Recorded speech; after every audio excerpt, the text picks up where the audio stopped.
నేను ఇంకొక నిర్ణయం కూడా చేసుకొని నెలలో వస్తున్నా మీ దగ్గరికి. జనాభా తగ్గిపోతా ఉంది. ఎప్పుడైతే ఆదాయం పెరుగుతా ఉందో ఆటోమేటిక్గా కొంతమంది ఒక పిల్లవాడితోనే సర్ది పెట్టుకుంటున్నారు. ఒకవేళ మగ పిల్లవాడు కాకపోతే మళ్ళా ట్రై చేసే పరిస్థితికి వస్తున్నారు.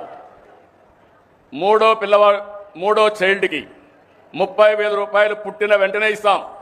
4వ చైల్డ్కి 40,000 రూపాయలు ఇస్తాం. వద్దు బాబాయ్, చాలు మహాప్రభా, చాలు. ఏంటి ఇది కరెక్ట్ అయిన నిర్ణయం అని మిమ్మల్ని అడుగుతున్నా. మా ఆడబిడ్డలు చెప్పండి అమ్మా, మీరేమంటారు?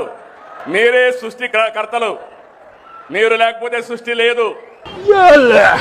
ఎంతమందిని అంటే అంతమందిని, ఒక 4, 5 కంటాం. వాళ్ళని పోదన ఎంత, వాళ్ళ తిండి ఎంత, వాళ్ళ ఖర్చు ఎంత, వాళ్ళ స్కూల్ ఫీజు ఎంత, వాళ్ళ పెద్దోళ్ళు అయిందాక ఈ చంద్రబాబు నాయుడు మొత్తం బాధ్యత తీసుకొని చదివిపిస్తారా పుట్టిన కాంచి?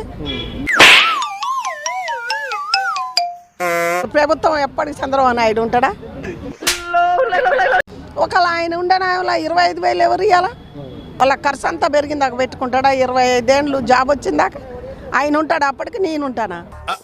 అంటే అది వద్దొద్దు. ఎప్పటిలాగా ఒకళ్ళు ఇద్దరితోటి మన పేదోళ్ళు మధ్యతరగతి కుటుంబం బతికితే చాలు. అది చంద్రబాబు నాయుడు గవర్నమెంట్కి తెలియదు ఎంతమంది జాబులు లేకుంటున్నది. ఒకళ్ళిద్దరి గంటనే గింతున్నది, ఇంకా 3, 4 గంట ఆడ తెచ్చిస్తాడు జాబులు. ఒకప్పుడు 5 రూపాయల కిలో, 10 రూపాయల కిలో. ఇప్పుడు బియ్యం 70 రూపాయలు, 50 రూపాయలు. ఏడ తెచ్చేస్తారు మీరు? 5 కిలోలు 10 కిలోలు ఇస్తారు. నెలంత వస్తాయా? కరెక్ట్. అట్లా కనబడొద్దు.